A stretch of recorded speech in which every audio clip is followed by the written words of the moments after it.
right. First things first, we're going to just talk quickly about a very famous entrepreneur, and we had discussed the whole idea in business of intellectual property and inventions and being able to legally protect, um, things that you've created, you've invented, you've discovered, and we talked about trademarks, we talked about patents, we talked about copyrights. Noe Lorenzo and Angel, you with me? Jure, you with me? Anthony Little, you there? Yeah. Okay. AJ Lambert, you're there? Okay. It's a famous entrepreneur. Eli Whitney is best known as the inventor of the cotton gin, but a problem with intellectual property rights kept him from making his fortune from this invention. Whitney obtained a patent for his invention, but decided not to sell the machine to farmers. Instead, Whitney decided to install cotton gins throughout the South and charge farmers a hefty fee for processing the cotton himself. Resentful farmers made their own versions of the cotton gin and claimed they were new inventions. And due to a loophole in the 1793 Patent Act, Whitney was unable to win any lawsuits against the other cotton gin owners. Without exclusive rights to the cotton gin, Whitney built another factory and began to make muskets or guns in a new way. Whitney invented tools and machines so that any worker could turn out uniform parts. The government was waiting for guns, and Whitney amazed everyone when he assembled guns from random piles of parts. Whitney had become the father of mass production in America. Eventually, the arms factory made him rich, completing a success story for the boy who had shown mechanical aptitude in making a violin when he was 12 and selling handsome handmade nails in his teens. So, yeah, it took a while for things to material. But you can't come into class at 7:48. That's against the rules. That's a no-no. But where's your pink pass? You need a pink pass. I'll take that thing every hour. And then the push-ups, 25.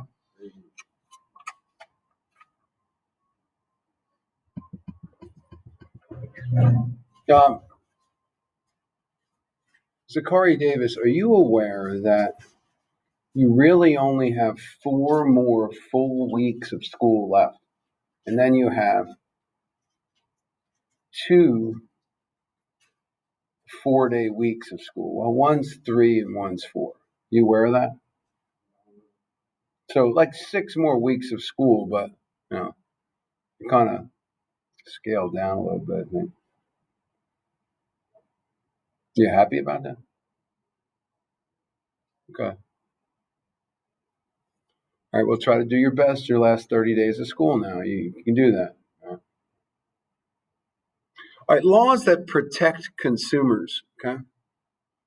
No, Lorenzo, are you with me this morning? Are you smartphoning? Are you are those AirPods that you have in your ears? Are you listening to AirPods? No, you have one AirPod in one ear so that you can stream Netflix instead of taking in Mr. Bennett's entrepreneurship lecture. But no, Lorenzo, you're going to miss high school when you graduate, aren't you? Aren't you going to miss your teachers and your friends and your classes and the community and soccer and everything else? Huh? Aren't you going to miss it a little bit? So you want to embrace the moment a little bit, don't you? AJ Lambert, we're focusing on laws that protect consumers. Smartphones, no. Mr. Bennett's entrepreneur lecture, yes. All right, the government also has regulations that protect consumers. Business owners should be aware of these laws. Let's take a look at them, okay? Licenses, okay? State and local governments require some businesses to have licenses. Beauty salons, restaurants, health and fitness centers are just some of the companies that must carry licenses. If you own a business that requires a license, you and your employers may need to complete training requirements. You may also need to have regular inspections by state and local authorities. Failure to meet certain standards could mean the loss of your license and the closing of your business. Do you think that restaurants have inspectors that come in to make sure that they're cleaning things properly? Yeah. Would you want to eat at a restaurant that's never been inspected for cleanliness? How do you know if you just go in there, there's mice and droppings all over the place, all that stuff. So a lot of this stuff is important. Okay. Um, even you get the place where you get your Anthony Little. Anthony Little, what are you doing over there? You're not paying attention. Even the place where you get your hair cut, that has to be inspected every once in a while too, to make sure that they're cleaning things, they're sterilizing things, instruments that you're getting your haircut with, the razors and all that other stuff. That's important. Okay, they do it for a reason. Zoning laws. Local governments often establish zoning regulations that control what types of buildings can be built in what areas. In many communities, certain areas are zoned for residential use only. This means that business buildings may not be built in those areas. You know, Noe Lorenzo, there probably isn't a huge smokestack factory right next to where you live. Now, that doesn't mean that there couldn't be a light industrial manufacturing facility down the street or whatever, but there's zoning that regulates what you can build and where you can build it. If you go through the Fifth Street Highway and you pass Sheets on the left and Burger King on the left, and on the right there's a CVS, whatever. You don't see people's apartment buildings or houses in there because that's all zoned commercial. It's zoned for a reason. Okay. Now these are certain areas where you can have storefront property or restaurants or merchants, these kinds of things. But back in Stouts Ferry, it's zoned residential. Now, sometimes you might get into an area where there's some residential and there's some agricultural, where they might be growing corn or they might be growing wheat or barley or something of that nature. But if you go down Tuckerton Road, um, AJ Lambert, you know where Tuckerton Road is, okay? Like on the right hand side and the left hand side, a lot of that is zoned light industrial. They'll have like a UPS place over there, or they have the former WR Grace, where they might have some warehousing. Okay, so that's different zoning, and it's there and it's put there for different reasons. Okay. So other areas may be zoned as commercial for retail business, industrial, as agriculture, multi-purpose, and so on. All businesses must obey zoning regulations. Before you choose a location for your business, you're going to also have to make sure that your area that you've selected allows your type of business to operate there. Zoning laws help keep neighborhoods safe for residents. Would you say that it's possible, Noe Lorenzo, that you could have the zoning of a certain piece of land possibly changed for a reason? You think that's possible? Yeah, but you would have to go through it and get a permit for it. Look, I would like to take this space here. I know it's zoned agricultural, but I think there's an opportunity here on a corner to create a business that people would like. I'd like to have the zoning changed, maybe start a restaurant, something of that nature. It's possible to do.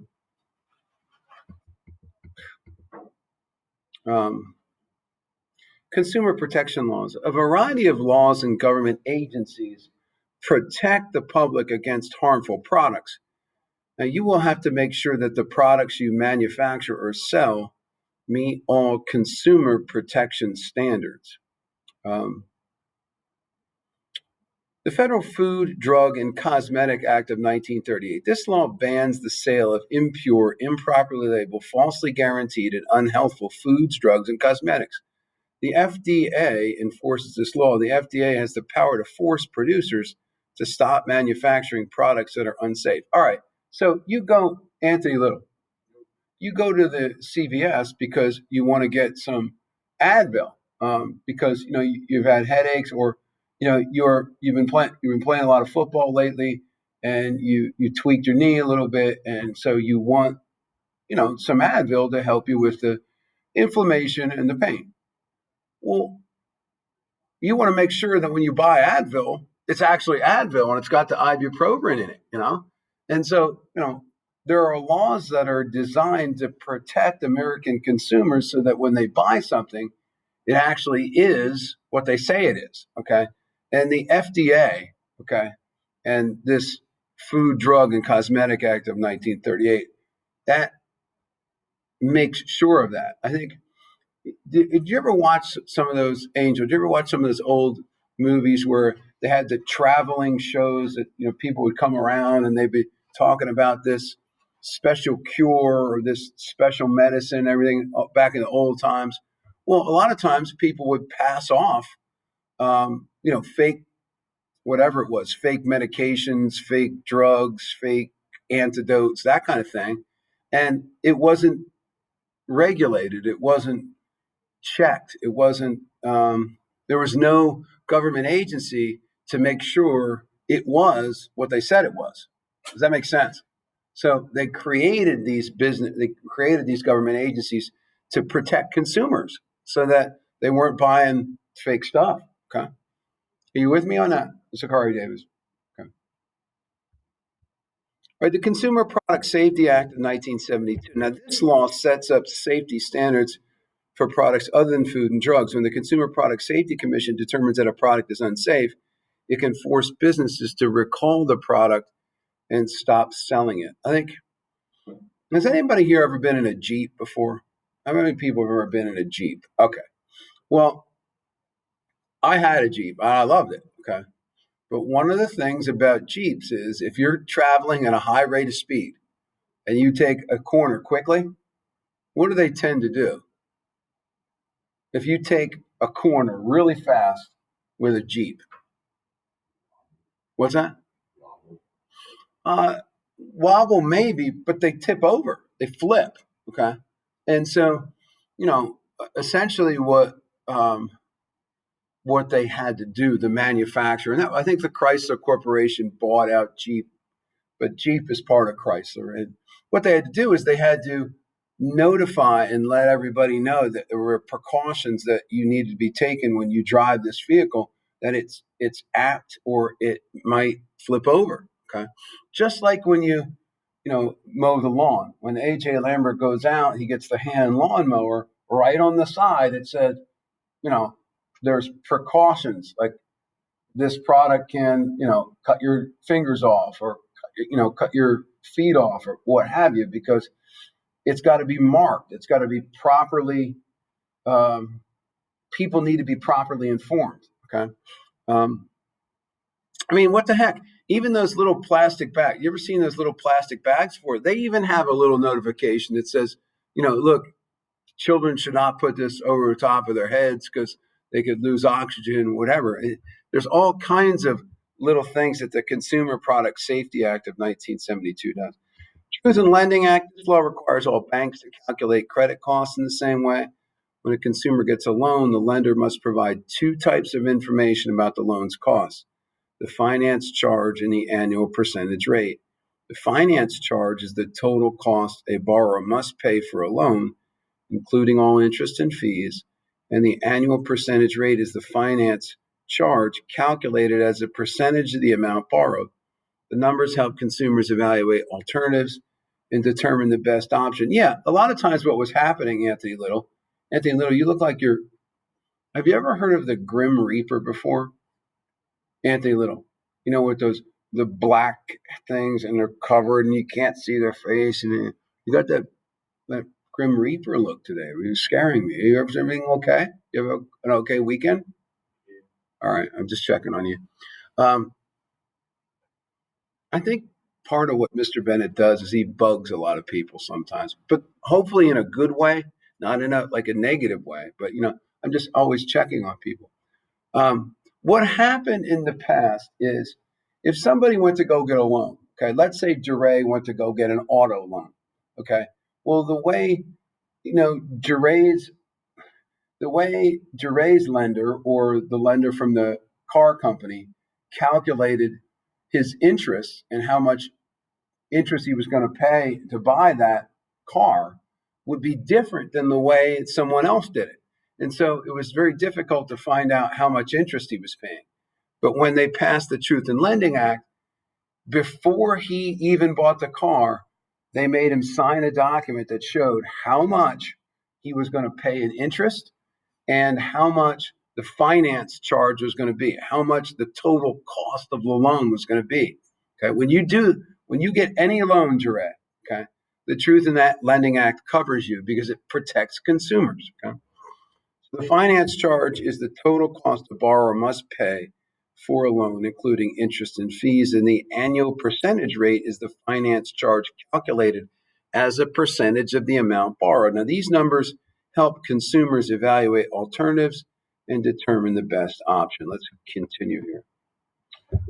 The Fair Credit Billing Act of 1974. Now, this law is part of the Truth in Lending Act, and it helps consumers correct credit card billing errors.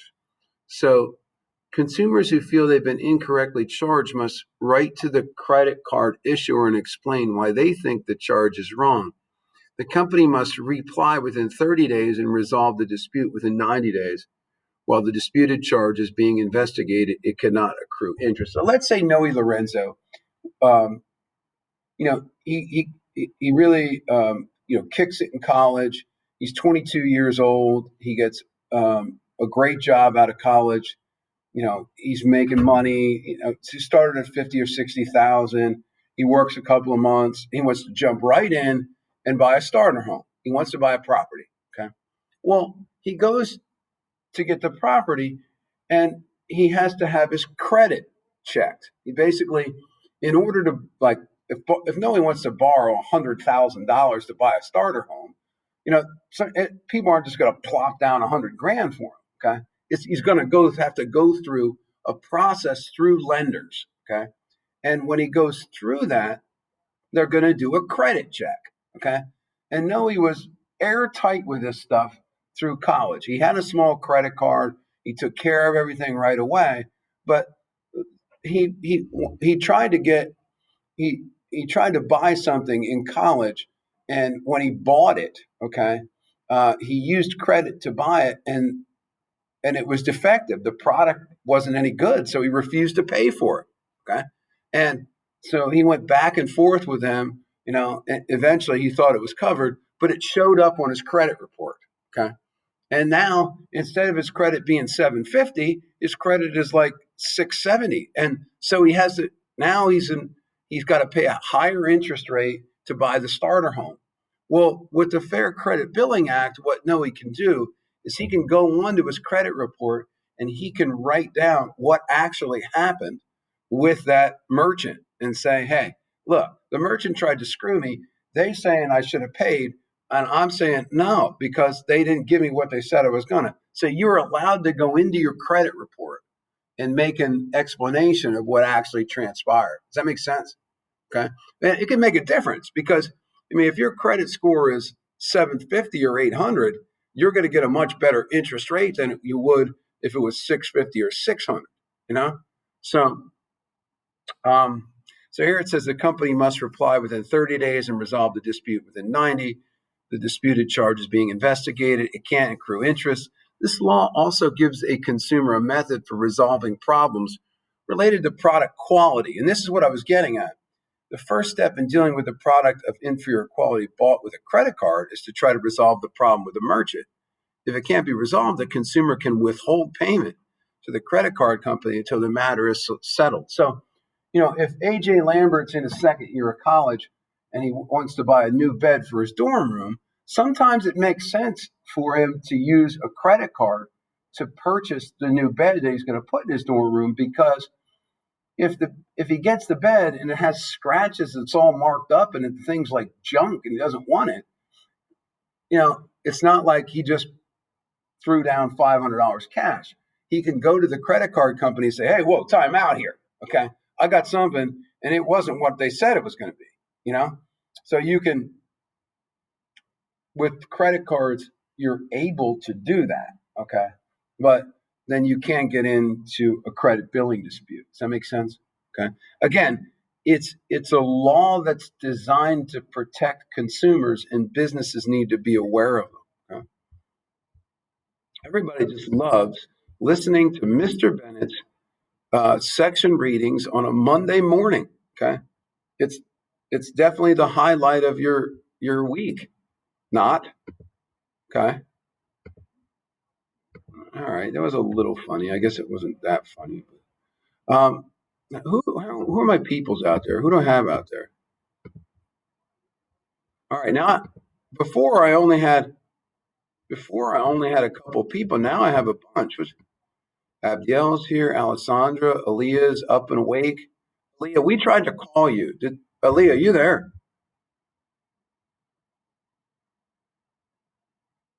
We tried to me and Galilea, we tried to contact you because we were really concerned that you weren't in class today, but we're glad that you're here and that you're listening and you're paying attention and stuff. No response. Okay. Edgar Marquez, Emmanuel Marte, Hilary Santos, Rodney Schaefer. Roderick Mitchner's here. Roderick Mitchner, how you doing? Sean Levan, Ms. Carabello. Okay. I'm going to present here my handy dandy PowerPoint presentations. Jeray loves them. So does Anthony Little, my awesome PowerPoint presentations. Everybody knows that I show the best video case studies, and I also give the best lectures and PowerPoint presentations in the school. It's a known fact.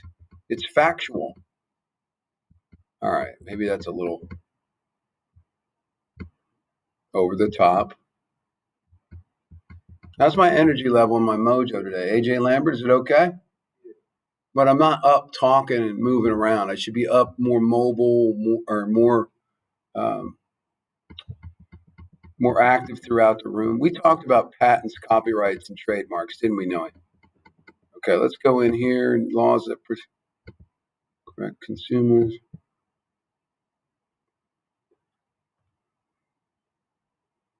Okie dokie.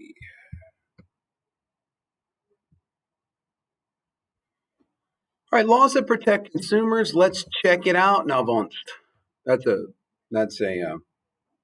Pennsylvania Dutch term. No, all right, licenses. We talked about licenses. State and local governments require some businesses to have licenses. Training may be required. If you have a restaurant, Anthony Little, you're going to want to make sure that that restaurant is clean so that people don't get sick when they come in there to eat. But just general cleanliness, and so you generally have to get certain licenses to run a restaurant. We talked about zoning laws, Sakari Davis. We talked about zoning laws. You know, zoning laws are important, Zakari, because you wouldn't want somebody building a factory right next to where you live and billowing smoke all up. You want to make sure that if it's a housing or residential area, it's in an area where there's other homes and stuff like that. Same thing I talked about with the Fifth Street Highway. You go down the Fifth Street Highway, you want to make sure that you know you want to make sure that well, it doesn't necessarily mean that somebody couldn't buy land there and build apartments, but they would have to get a zone. They would have to change the zoning, and they would have to apply for a permit for that stuff. So zoning laws, local governments often establish zoning regulations that control what types of buildings can be built in one area. Another thing is, you think about this, sometimes local municipalities, local cities should almost really try to plan to develop areas instead of just letting development, go on its own. I think when it's a planned community development, or you get a real estate developer in there, they plan everything properly so that there's plenty of parking, and there's areas for shops and stores, and there's areas for residences, and there's beautification areas, and trees and shrubs and everything else. When building just kind of goes on its own, sometimes it's not done properly. But all right, we talked about the consumer protection laws. These laws protect the public from harmful products. We talked about the Federal Food, Drug, and Cosmetic Act, and of course, the FDA then moved to enforce some of this stuff. You can't go selling um, food or drugs, food that's not. Um, I mean, when you think about the FDA, you want to make sure that the chicken that you're getting doesn't make you sick, or you want to make sure that the steak that you're getting doesn't make you ill. When you buy, whether it's Tylenol or whether it's ibuprofen, you want to make sure that it is what they say it is on the packaging. Okay, so covering food, drugs, and cosmetics, this law bans selling products that are impure, improperly labeled, falsely guaranteed, and unhealthful. Okay. Consumer Product Safety Act of 1972, it sets safety standards for products other than food and drugs. And the Truth in Lending Act, okay, talks about if you're going to get a loan, then that loan should be what it says it is, okay? And the interest, the finance charge, and the annual percentage rate should be what it says it's going to be, okay? Requires all banks to calculate credit costs in the same way. The Fair Credit Billing Act of 1974 helps consumers correct credit card billing errors. When you go to buy a home, you go to buy a car, you want to make sure that your credit is good. Okay. So it does this for you.